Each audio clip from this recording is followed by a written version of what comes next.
रमशा कहाँ है? रे रे। वो पूरे पोर्शन में रमशा को ढूंढ चुका था, लेकिन उसे रमशा कहीं दिखाई नहीं दी थी। अभी वो ऑफिस में था, किसी काम से मसरूफ कि रमशा उसके ऑफिस में आई थी। उसको देखकर वो मुस्कुराया ज़रूर था, मगर अंदर से वो अपसेट था। इसे बहुत डाउन फील कर रहा था। रमशा ने उसके बालों में उंगलियां फेरते हुए कहने लगी कि वो अब उस पे आजकल तवज्जो नहीं दे रहा। बदले में सिकंदर ज़रा सा था और थोड़ी देर में आने का कहा था। रमशा उसके अंदाज पे झटक गई। जाहिर है जो बंदा 24 घंटे उसकी तवज्जो के लिए दीवाना होता था, अब इतने मसरूफ मूड में कह रहा था कि वो बाद में आएगा। उसे सिकंदर ज़रा ठीक नहीं लगा। ठीक है, आप आराम से काम करें, मैं यहीं सोफे पे बैठकर स्केच बना लूँगी। कहते हुए वो सिकंदर के सामने अलमारी से अपनी स्केच बुक और अपना बॉक्स निकालने लगी। सिकंदर ने लब जोर से दबा लिए। बख्तावर के हवाले के साथ साथ उससे और भी बिजनेस हैंडल करने थे, जो वो कम से कम अपनी बीवी के सामने नहीं कर सकता था। उसकी बीवी उसकी ज़िंदगी थी, उसके सांस लेने की वजह। उसके बिजनेस में ज़रा सी मदाखलत ने रे को मौत के करीब पहुंचा दिया था, और वो हर दफ़ा उसके लिए और अपने लिए अपसेट भी हो जाती थी। कुछ भी हो जाए, खुद बेशक टेंशन से मर जाए, लेकिन अब रे को वो हर तकलीफ और परेशानी से दूर रखेगा। रे ऑफ सनशाइन, तुम यहाँ थक जाओगी, मुझे टाइम लगेगा। तुम कमरे में आराम से जो करना चाहती हो करो। वो अब उठकर अपनी शर्ट की स्लीव्स पीछे करते हुए उसके सामने आया, जो बाजू में स्केचबुक पकड़े उसे घूरने लगी। सिगरेट की तलब हो रही है ना आपको, इसलिए मुझे भेज रहे हैं? शेर दाऊद ने एकदम हैरत से उसे देखा, फिर हंसा। सोच तो वो बिल्कुल ठीक रही थी, मगर ऐसा कुछ नहीं था। आज तो सिगरेट भी उसकी टेंशन खत्म नहीं कर सकती थी। नहीं मेरी क्वीन, मुझे वाकई में काम है और टाइम काफ़ी लगेगा। तुम इंतज़ार में थक जाओगी। तसल्ली नहीं होती तो ये लो, मेरा लाइटर और सिगरेट की डब्बी ले जाओ। उससे ग्रे पेंट की जेब से सिगरेट का डब्बा और लाइटर निकालकर उसके हाथों में बकायदा थमाया। रमशा को ज़रा तसल्ली हुई, वाकई काम ही उनका। लेकिन कोई तो बात है, ये इतने बेचैन क्यों दिखाई दे रहे हैं? थैंक यू मुझे देने के लिए, मगर मैं बिल्कुल ठीक हूँ। मेरा बस दिल कर रहा है ना, आपको देखकर अपना काम करूँ। क्या आपका दिल नहीं करता मुझे देखकर काम करने को? सिकंदर के चेहरे पर बड़ी खूबसूरत दिलावेश मुस्कुराहट फैली, जो दिल को छू लेती थी। जेबों में हाथ डाले वो उसके करीब आया। तुम्हें देखने लग गया तो फिर हो गया मेरा काम। मेरी भी नज़र लगा दोगी तुम। You are the worst distraction women. Ramsha की मुस्कुराहट भी उससे मिलती जुलती थी। सिकंदर का यही रूप तो एहसास दिलाता था कि वो नॉर्मल है, बिल्कुल ठीक, उसे कोई टेंशन नहीं है। सिकंदर, आईने झूठ नहीं बोलते, मैं इतनी भी खूबसूरत नहीं हूँ जितना आप कहते हैं। वो उसकी आंखों में देखने लगी। इस वक्त हद से ज़्यादा गहरी हुई हुई थी, मगर उनमें चमक थी, और चमक की वजह भी रमशाही थी। सिकंदर ने उसकी थोड़ी पकड़ी, उसको गुस्से से देखा, लेकिन ये गुस्सा जायज़ था। उसे सिकंदर की रे को आम कहने का कोई हक नहीं था। उसे भी ट्रम्पल करेगा। मेरे आईने से नहीं देखा तुमने, इसलिए ऐसा कह रही हो। सब आईने तोड़ के रख दूंगा जो तुम्हें इनसिक्योर फील करवाते हैं। और प्लीज़ वुमेन, इस कॉम्प्लेक्स में मत पड़ना। इतनी फेक और खोखले लोगों से भरी दुनिया में एक ही लड़की है जिसका असल मेरी ज़िंदगी में पहली दफ़ा नज़र आया है। वो ओरिजिनल पीस है, बहुत मजबूत, निडर, अपनी करने वाली, हमदर्द, मोहब्बत से भरी, एहसास से भरपूर, मुझसे ज़रा कम जज्बाती, और एक इंतहाई हसीन तरीन हूर है जो किसी आम से बंदे की ज़िंदगी में किरण बनकर आई। ऐसे तो नहीं कहता मैं तुम्हें रे। गंभीर लहजे में कहता उसे प्यार करके छोड़ता हूँ। उसके बाल हल्के से बिगाड़ते हुए बोला, देखा, मेरी तवज्जो हटा दी काम से, अब तो लाजमी तुम्हें जाना पड़ेगा। उसने रमशा का बाजू पकड़ा और उसे दरवाजे की तरफ लेकर जाने लगा। नहीं, मैं यहीं बैठकर काम करूंगी। सिकंदर, अगर बाहर भेजा ना आपने तो मैं फिर नाराज होकर चली जाऊंगी। सिकंदर हंस पड़ा। अव्वल तो तुम मुझे यानी अपने दौद को छोड़कर नहीं जाओगी। अगर चली भी गई तो मैं फिर से उठाकर तुम्हें ले आऊंगा। आराम से काम करो, मैं आ जाऊंगा थोड़ी देर में। रमशा ने अपना बाजू और रूठेपन से छुड़ाया। मेरे हर काम को ट्रैम्पल करते रहते हैं। आज मैं ऐसा करने लगी तो आप मुझ पे बाहर भेज रहे हैं। सिकंदर ने उसे रोका, मगर वो नाराजगी से चली गई थी। सिकंदर मुस्कुराहट दबाकर सर हिलाते हुए दरवाज़ा बंद कर चुका था। अब मुस्कुराहट उसके चेहरे से गायब हो चुकी थी। अब वो अपना काम मुकम्मल करके बाहर निकला था, तो ऊपर के दो पोर्शन में रमशा को चेक कर चुका था, वो वहाँ पे नहीं थी। एक जुमला कहने सुनने में लगेगा, यहीं कहीं होगी, मिल जाएगी। मगर शेर दाऊद सिकंदर हदीद को यही एक जुमला पैनिक अटैक में मुब्तला कर गया।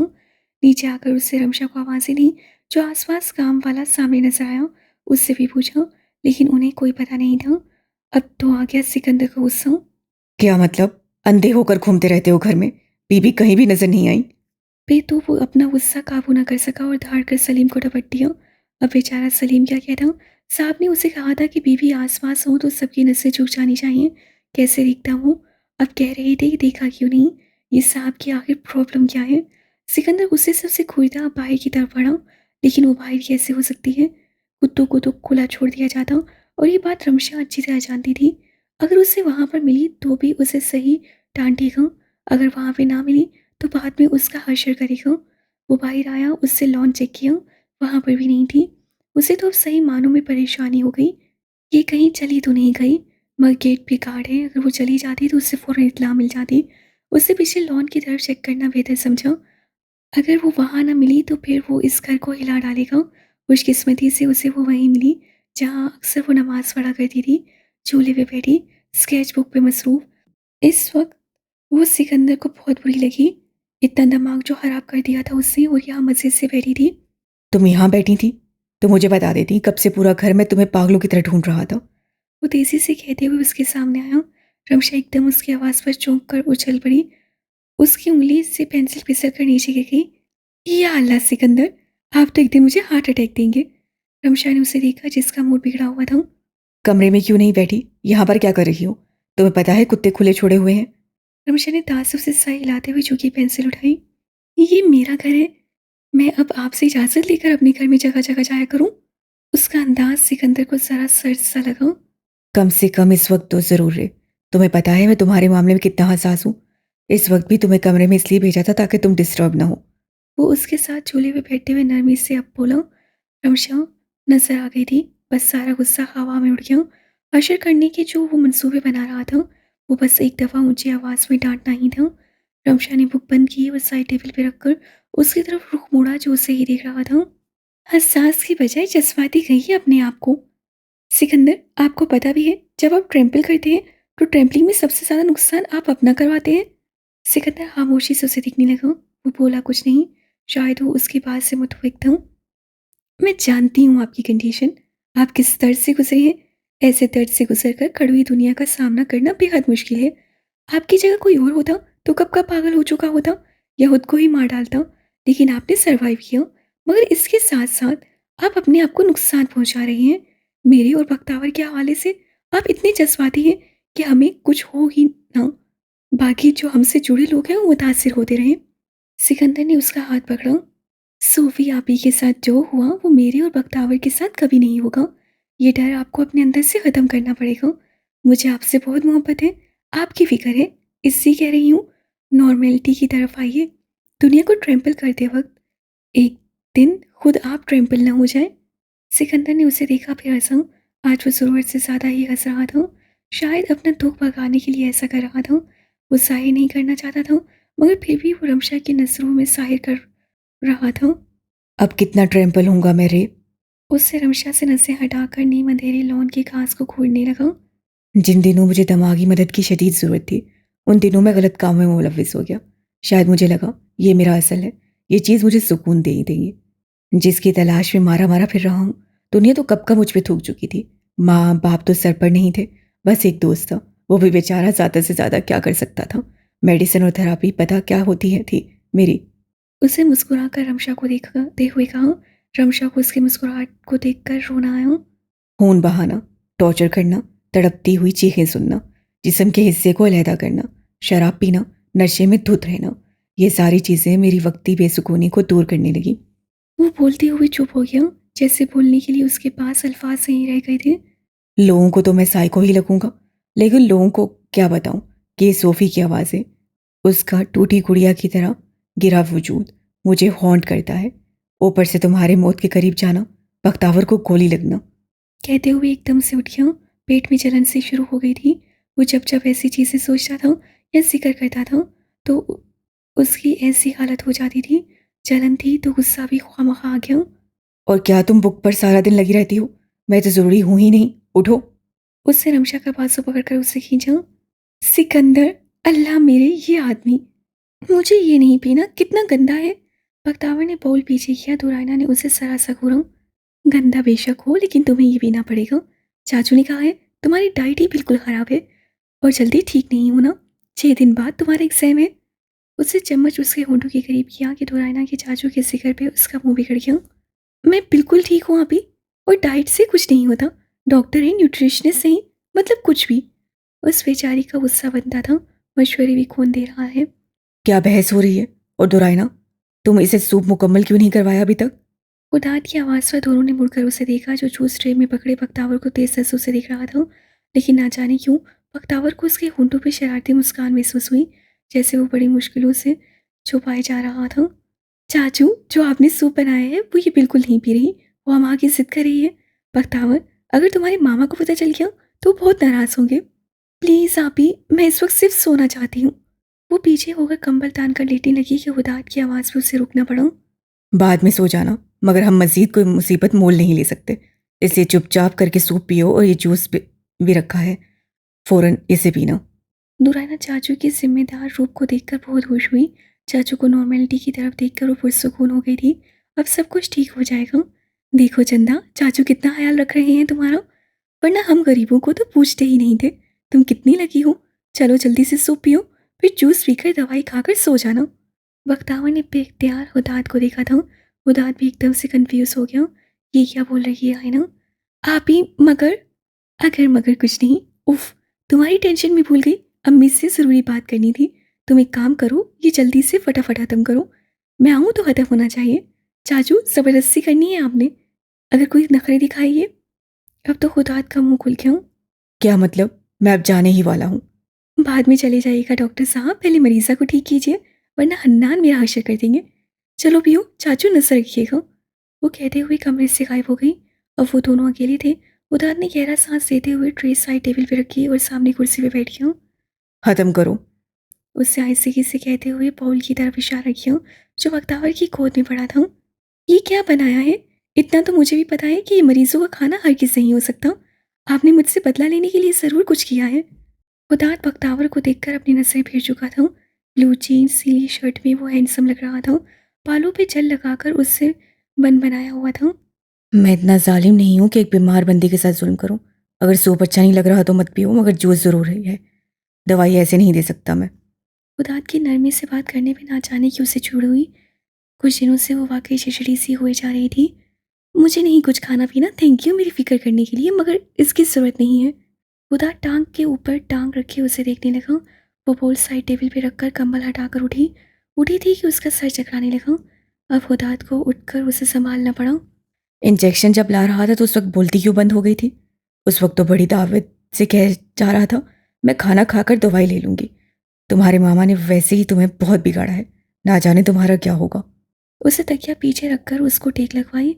बख्तावर ने उसका हाथ झटका। मेरे मामा ने आपका आखिर क्या बिगाड़ा है? क्यों उन्हें हर वक्त मेरे सामने कुछ कहते हैं? आइंदा मैं उनके खिलाफ कोई बात नहीं सुनूंगी। रही बात मेरी, तो मेरे मामा है मेरे सोचने के लिए। यकीनन बहुत अच्छा ही सोचेंगे। बीमारी तुम्हारे दिमाग और ज़ुबान पे पता नहीं क्यों असर नहीं की। जब पैदा हुई थी तो रोने की बजाय बोलना शुरू किया होगा तुमने। उतार ट्रे उठाकर उसके सामने बैठते हुए बोला, हाँ, आप तो उस वक्त मौजूद थे ना। जैसे बड़ा मेरे बारे में पता है। उससे टांगे अपने करीब करते हुए उससे कहा, वैसे तुम्हारे माँ बाप को जैसे ही तुम्हारा पता चला कि एक छोटी सी चुड़ैल उनकी ज़िंदगी में आने वाली है, तो वो फ़ौरन से भाग ही गए। बात तो खुदात ने मजाक में की थी, मगर ये बात बख्तावर को बहुत जोर से दिल में जाकर लगी थी। वो खामोश हो गई। इस बारे में क्या कहती वो? उससे अपना सर झुका लिया। खुदात जो ट्रे उसकी गोद में रखकर जूस का ग्लास उसे देने लगा था, एकदम जैसे ठहरी हो। उसे अपनी गैर संजीदगी का एहसास उसकी खामोशी और झुके चेहरे से बहुत बुरी तरह महसूस हुआ। आई एम सॉरी, मेरा ये कहने का मतलब नहीं था। उसे समझ नहीं आई कि आगे वो क्या कहता। मैं पी लूंगी, आप जा सकते हैं। बख्तावर ने आहिस्ते से कहते हुए उससे ट्रे ली और खामोशी से चम्मच सूप में हिलाने लगी। मैं जब 1 साल का था तो मेरे डैड की डेथ हो गई थी। बख्तावर ने सर उठाकर उसे देखा। वो सूप का प्याला उठाकर चम्मच उसके होठों के पास से कर गया। बख्तावर ने कुछ कहना चाहा तो खुदात ने आंखों के इशारे से उसे पीने का कहा। उसे जरा सा मुंह खोला और नीम गर्म सूप उसके हलक के अंदर गया। उनको पता चल गया था कि उन्होंने इस बार एक जंगली पागल साइको बेटा पैदा किया है, जो किसी काम का नहीं। ये सब देखने से पहले ही वो चल बसे। देख लेते तो वैसे भी गुस्से के मारे उन्होंने अल्लाह को प्यारा हो जाना था। बख्तावर ने उसे देखा। वो आज बेहतर मूड में लग रहा था। कल जो उसका गुस्सा था, तौबा तौबा, अच्छे से अच्छा बंदा भी जैसन मुहावा को देखकर डर जाता हूँ। है, तब से बड़े भैया ने ही मुझे बाप की तरह पाला। 19 साल के थे उस वक्त। बड़ा ख्याल रखा करते थे मेरा, लाड भी खूब उठाते थे मेरे, किसी को मुझे कुछ कहने नहीं देते। तभी आप इतनी जंगली हैं। बख्तावर ने सूप पीते हुए बेख्तियार कहा। ये सूप बहुत ही गंदा था। उससे मुंह बनाते हुए उसे देखा। मैनर्स की क्लास लेनी पड़ेगी बख्तावर आलम आपको। उदार ने तासुब से सर हिलाते हुए उसे सूप पिलाया जिस पे वो पूरे पूरे मुंह बना रही थी। बिल्कुल बच्ची थी ये। और मैनर्स की क्लास के टीचर कौन होंगे आप? है, उस वक्त मैं इतना जंगली नहीं था। उल्टा काफ़ी डिसिप्लिन, पढ़ाई में टॉपर, तमीज़दार बच्चा था। जिस वक्त बच्चे मौज मस्ती करते थे, खेलते थे, उनकी ढेरों सरगर्मियाँ होती थी, उस वक्त मैं पढ़ा करता था। ओह, अब और पढ़ाकू बच्चे पढ़ पढ़ कर आखिर में क्या किया? अपना भी दिमाग खराब और दूसरों का भी। मैं तो इसीलिए कहती हूँ पढ़ाई में कुछ नहीं पढ़ा, मगर मेरे मामा को संकुल समझाए। आपकी मिसाल उनके सामने न रख दूँ। पढ़ाई ने मेरा काम नहीं बिगाड़ा, बल्कि वो हाथ नीचे कर चुका था। बख्तावर को देखने में पता नहीं क्यों उसके लिए मुश्किलात हो रही थी। अगर वो देखेगा तो दिल पे इख्तियार नहीं रख सकेगा। तुम इसके लायक नहीं हो खुदा अजीम, फॉर गॉड सेक वो बच्ची है। बल्कि बख्तावर ने कहा। वो दांत उठ गया। ग्लास उठाकर उसे ट्रे साइड पे रखा। बल्कि कुछ नहीं, अब तुम ये पियो, मैं तुम्हारी दवाएं लाता हूँ। यक, ये क्या है? उसे हरे रंग का शरबत देकर वो दांत से पूछा। केल का जूस है, इसमें सेलरी, टमाटर और केल है। इम्यूनिटी सिस्टम के लिए अच्छा है। ना बाबा ना, मैं तो ये बिल्कुल नहीं पीने वाली। सादा पानी से दवाई लूंगी और सो जाऊंगी। एक तो तुम्हें सोने की कुछ ज़्यादा नहीं पड़ी, पेपर की तैयारी नहीं करनी। चलो ये ख़त्म करो, वरना मैं ज़बरदस्ती पिलाने पे मजबूर हो जाऊंगा। उदार ने उसे आंखें दिखाई। आंखें बख्तावर ने भी दिखाई, वो भी फाड़ फाड़ कर। तुम्हें ये पीना है? मैं ये नहीं पीऊंगी। बख्तावर, क्या हुआ है तुम्हें? अनान दरवाज़ा खोलकर अंदर आया। वो इस वक्त यूनिफॉर्म में मलबूस था। उसके चेहरे पे परेशानी थी। तुम्हें बुखार है? तुमने मुझे बताया क्यों नहीं? उससे आगे आकर बख्तावर की पेशानी पर हाथ रखा। उसकी पेशानी की तपिश में ज़रा कमी आई हुई थी। हुदात भाई, आपने चेक किया? अनान ने खुदात से पूछा।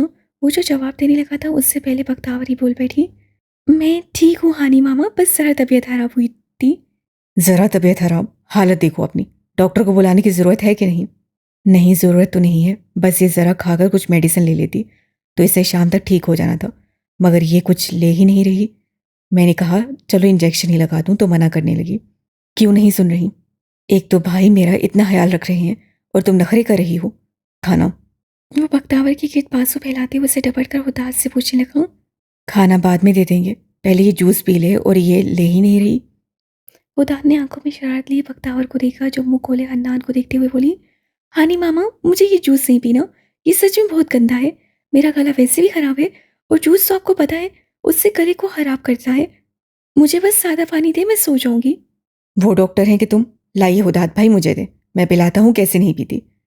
मामा से ज़रूर तुरकत बनवानी है मेरी, वो पहले ही तुम्हारे हवाले से परेशान है। चलो शाबाश पियो। मामा मेरी बात सुने। बख्तावर ने कुछ कहना चाह के उदार नरमी से बात काटी। बहस नहीं करो बख्तावर, देखो कितना परेशान है हन्नान। चलो जल्दी से पियो ताकि वो ऑफिस जा सके। उदात को बख्तावर की सिचुएशन पे खूब हंसी आई और खूब इंजॉय भी किया। बख्तावर ने उसे खूनखार नसों से देखा। देख लेगी वो इस आदमी को। चलो मेरा बच्चा, बस इतना सही है। अनान के कहने पे वो पीने पे मजबूर हो गई। पीते हुए जो उसकी हालत हुई, लगा दिल किया सारा मेरा बाहर आ जाएगा। उदार ने ये जानबूझकर ये जूस पिलाया था। और भी बहुत सारे जूस होते हैं मगर नहीं, पतला, बस पतले के सिवा इस आदमी को कुछ दिखाई नहीं देता। उदार की हंसी छूटी जिससे वो बेख्तियार खांसा। ये जूस साके सहर, मुझे पानी दे। उफ उफ, आप सब लोग बहुत बुरे हैं। देखना, सब बीमार हो जाए तो मैं किन किन के बदले लूंगी। बदले बाद में लेना मोहतरमा, अब चुपचाप करके दवाई खाओ और आराम करो। अन्नान ने उसके बाल ठीक करते हुए उठा और हताश से मेडिसिन पूछी। हताश सा हिलाकर उसके लिए मेडिसिन लेने के लिए अपने कमरे में गया। देख लूंगी तुम्हें खुदात असीम। बख्तावर ने खुदात को जाते हुए देखकर दिल में सोचा, ये आदमी उसके लिए जानलेवा था। अच्छा है, मगर मज़ा नहीं आया। उसे ड्रग्स का पैकेट जरा से उछाल कर सामने बैग पे फेंका।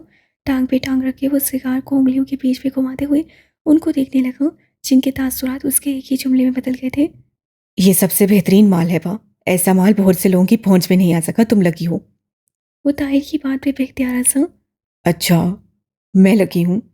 सुनकर अच्छा लगा कि ये माल किसी की पहुंच में नहीं आया सिवाय मेरे, मगर जब मुझे चीज़ पसंद ही नहीं आई तो मैं मैं क्या कर सकता हूँ? परेशान मत हो, ये मेरे पास छोड़ कर जाओ। हो सकता है चेक करने के बाद मैं कोई हतमी फैसला करूँ। अब उन्होंने देखा कि वो फ़ौरन सिकंदर की बात पे पुरसुकून और खुश हो गए थे। सिकंदर उठकर बाहर आया, जावेद उसके पीछे था। सर आपको जब तुम्हें मैंने बोलने का कहा जावेद। सिकंदर ने रुककर जावेद को देखा। जावेद रुकते हुए एकदम खामोश हो गया। सॉरी सर, गाड़ी में बात करते हैं। सिकंदर ने ड्राइविंग सीट संभाल ली जबकि जावेद उसके साथ बैठा। आज सिकंदर का ड्राइव करने का मूड था। तुम बोल सकते हो, वह क्लब में वैसे ही सबके कान खड़े हो जाते हैं और एक ही खबर उनके शर्ट पे लगे माइक्रोफोन में जाती होती है। इसे ध्यान देना पड़ता है। तुम क्या कह रहे थे?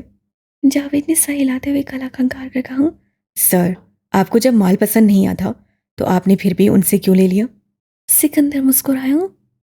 5 साल से मेरे साथ काम कर रहे हो जावेद, अभी तक मेरी सोच नहीं पड़ सके। माल को रिजेक्ट करना उन लोगों के लिए ये बात किसी थप्पड़ से कम नहीं होगी। माल चेक कर चुका हूँ, ये बहुत खतरनाक है और इन बेवकूफ़ों की पहुंच में आ गया। जैसे ही मैंने ले लेना था, समझो सब छोटे बड़े गुंडों ने ले लेना था। वो मेरी नकल करते हैं, मैं क्या खरीदता हूँ मैं क्या बेचता हूँ वो सब पे नज़र रखते हैं। अब ये माल बेकार समझा जाएगा, गारंटी है कम से कम इस इलाके में ये माल कोई नहीं खरीदेगा। तो आपने फेंकने के लिए उससे ले लिया? बिल्कुल, जब देखेगा कि मुझ पर भी असर नहीं हुआ, मुझे मज़ा नहीं आया, समझो उसकी नज़र में नशा रिजेक्ट। अब हम कहाँ जा रहे हैं? हाथों में बड़ी खुजली हो रही है। तुम लोगों ने पिटाई का मौका ही नहीं दिया, सोचा अपनी कसर उन बिल्लों पे उतारा हूं। उससे गाड़ी सोफी क्लब की तरफ बढ़ाई। छोड़ दो मुझे, प्लीज मुझे छोड़ दो। सिकंदर ने उसकी गर्दन पकड़ी और बेरहमी से दबाव बढ़ाते हुए हंसा। मेरी बीवी के चेहरे पे उंगलियों के निशान छोड़कर तुम समझते हो कि मैं तुम्हें छोड़ दूंगा, वो भी इतनी आसानी से? तो ये तुम्हारी गलतफहमी है।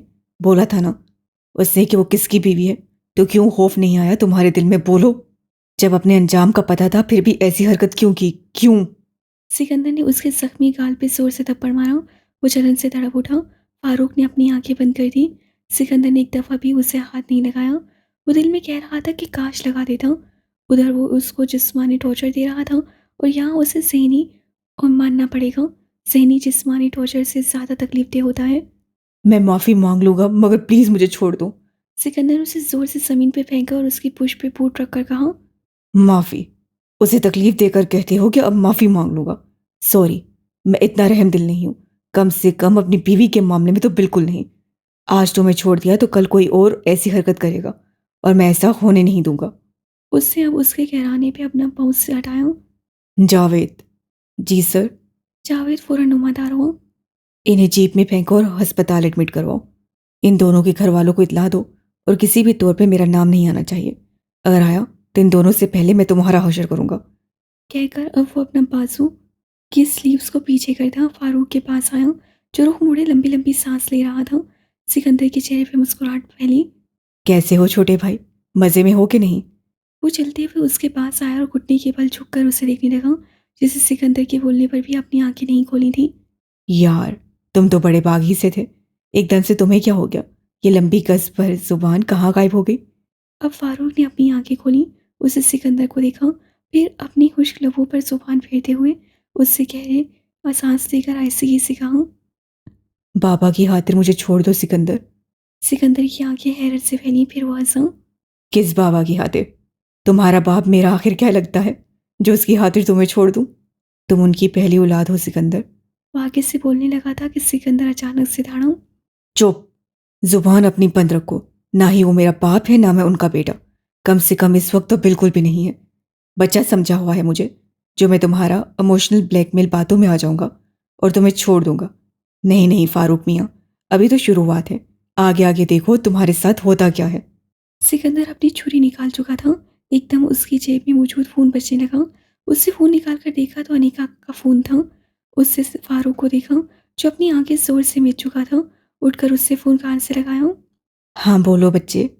बड़ी नरमी से बोलते हुए वो अपने पहले वाले रूप से काफ़ी मुख्तलिफ लग रहा था। अच्छा अच्छा, परेशान मत हो, मुझे उसका पता चल गया है। रो नहीं, हाँ हाँ मिल गया है, मगर तुम हदीद आलम को ना बताना कि मैंने ढूंढा है। अनीका, जो कहा है वो करो, अगर ज़रा भी उन्हें पता लगा तो तुम्हारे भाई का हशर कर दूंगा मैं। रिलैक्स रहो, आ जाएगा कुछ ही घंटों में। ओके ओके, अल्लाह हाफिज़। फारूक ने सिकंदर की जुबान से जब अनीका का नाम सुना तो एकदम चौकस हो गया। मेरी बहन तुम्हें कॉल क्यों कर रही थी? सिकंदर ने उसे देखा, फिर तेज लहजे में बोले बगैर न रह सका। वो मेरी भी बहन है, समझे तुम? और ये जो तुम्हारे अंदर की अकड़ है उसे अभी के अभी खत्म करो। तुम जा रहे हो अपने घर। एकदम उसे सिकंदर की बात पे झटका लगा। तुम्हारे ऊपर नजर रखी जाएगी और अगर जरा भी मेरा नाम लेने की कोशिश की तो मुझसे बुरा कोई नहीं होगा। मैं उस घर में सिर्फ अनीका का हमदर्द हूं और किसी का नहीं। सबके टुकड़े करने में एक दफा भी नहीं सोचूंगा। तो तुम उसके कहने पे मुझे छोड़ रहे हो? उसे पता है कि तुमने? वह हैरत ज़दा था। कल तक अनीका सिकंदर से हार खाती थी और आज उसकी फेवरेट हो गई। नहीं, तुम्हारी माँ अस्पताल में है और उसे नहीं पता। अगर पता लगा तो वो दिन तुम्हारी माँ का आखिरी दिन होगा। फारूक का चेहरा उसकी बात पे सफ़ेद हो गया। मैं ये हरगिज़ नहीं खाने वाली, ये सूप है, टमाटरों की दुकान। बख्तावर का गुस्सा आ गया। वो समझी रात को उसे नॉर्मल खाना मिलेगा, मगर जब वही जूस के साथ तो रीना ये अनोखा सूप लाई और कहा कि हुदात का हुक्म है, वो 3-4 दिन से यही सब कुछ पिएगी, तो बख्तावर का पारा आउट हो गया। वो आखिर समझता क्या है उसको। बात चंदा, तुम्हारी तबीयत नहीं ठीक ना, इसलिए। मगर बख्तावर ने बेबसी तो रैना की बात काटी। अभी मैं बिल्कुल ठीक हूँ। मुझे लगा यहाँ मामा नहीं है तो मैं सुकून से बिना रोक टोक के अपने रोज़मर्रा के काम करूँगी, लेकिन यहाँ तो उल्टा ही सीन है। टॉर्चर करने के लिए मुझे पता नहीं क्या क्या दिए जा रहे हैं। ग्रीन टी कभी ज़िंदगी में नहीं पी और आज 2 बार बिना चीनी के आपके चाचू ने ज़बरदस्ती पिलाई। 2 बार मतली कर चुकी हूँ। मेरा सुकड़ गया है मेरा। तो रायना को उसकी बेचारगी पे परेशानी और हंसी पाया को वक्त आई, मगर खुद पे काबू पाते हुए प्यार से बोली, वक्त वो अदरक नींबू की चाय थी, ग्रीन टी नहीं। जो भी था, मगर मेरे मामा ने कभी मुझ पे इतना जुल्म नहीं किया था जितना आप सब कर रहे हैं। क्या बहस हो रही है? अब क्या तकलीफ है इन मोहतरमा को? शैतान के बारे में ही बात हो रही थी और शैतान हाथ से भी हो गया था। बख्तावर ने सर उठाकर उस शैतान को देखा जो सीने में बाजू लपेटे ग्रे शर्ट और ब्लैक पेंट में मलबूस चार्मिंग मगर सड़ा हुआ करेला लग रहा था। आप ही इनसे कहिए यहाँ से चले जाए, वरना ये सारा प्यूरे इनके सर पे गिरा दूंगी। दुरायना ने हुदात को देखा जो उसे सख्त नजरों से घूर रहा था। क्या तकलीफ है? एक तो हम सब अपने काम छोड़कर तुम्हारी आवभगत में लगे हैं, ऊपर से तुम नखरे कर रही हो। दुरायना को अपने पापा के पास जाना था और तुम्हारी वजह से उसे रुकना पड़ा। तो मैंने थोड़ी उन्हें कहा था कि मेरी हाथें रुक जाए। उसके लहजे में इस बार नरमी और थोड़ी सी शर्मिंदगी थी। दुरायना को अच्छा नहीं लगा। चाचू आप भी ना, बीमार है वो, चिड़चिड़ा तो उससे होना ही है ना। दुरायना ने प्यार से कहते हुए उसकी थोड़ी को उंगली से छुआ। चिड़चिड़ा होना है तो अपने घर में हो। बख्तावर ने फिर से उसकी बात काटी। ये मेरा घर है, मेरे मामू का, आपको एतराज नहीं होना चाहिए। दुरायना उन दोनों को देखकर हंस पड़ी। सही कह रही है चाचू, ये उसका घर है, आपको कोई एतराज नहीं होना चाहिए। ठीक है, फिर मेरे पास नहीं आना कि इसको ठीक कर दे, इसको ठीक कर दे। मैं भी दीवार के साथ ही सर मार रहा हूँ। वो तो गुस्से में आ गया। बख्तावर ने कहते हुए अपना सर झटका। अगर तो देखो जरा, बीमार बंदे का कोई ख्याल नहीं। अगर शरीना मैडम बीमार हो जाएगी तो फौरन भागेंगे मेरी भला से। मैं क्यों सोचूं इन्हें। आयना, खाना नहीं खाती तो ले जाओ, इसको ताकत में किसी और चीज़ से दिलवाता हूँ। उसके लहजे में शरारत और थोड़ी सी चिढ़ को महसूस करते हुए बख्तावर ने चौंक कर उसे देखा। बख्तावर कमरे से बाहर निकल चुका था। ये क्या कह कर गए हैं आप ही। बख्तावर हेडबोर्ड के साथ टेक लगाए तो रायना को दिखने लगी जो ट्रे टेबल से उठाकर बोली, बच्चों मैं तो कहती हूँ खा लो, वरना कहीं अलग मुसीबत न पड़ जाए। नहीं खाना, आप जाएं। मैं नहीं चाहती आप बार बार अपने काम छोड़कर मेरे पास आए। आराम करूंगी तो ठीक हो जाऊंगी। अभी भी देखें बुखार भी ज़रा कम है। पागल, चाचू की बातों में मत आना, उन्हें तुम्हारी फिक्र है इससे गुस्सा हो रहे हैं। ये अच्छी फिक्र देखी है मैंने। ऊंची आवाज़ से बड़बड़ाते हुए कंबल पर बने फूलों के पैटर्न को खोलने लगी। मैं ये रखा हूँ तुम्हारे लिए, कुछ अच्छी सी चीज़ बना कर लाती हूँ। वाकई में चाचू कुछ ज़्यादा ही जालिम हो गए हैं। बख्तावर अपने ध्यान में गुम थी, इसलिए उससे कुछ नहीं कहा। तो रायना चली गई। उसी वक्त खुदाद अंदर आया। उसके हाथ में मौजूद इंजेक्शन देखकर बख्तावर का सांस ऊपर का ऊपर और नीचे का नीचे रह गया।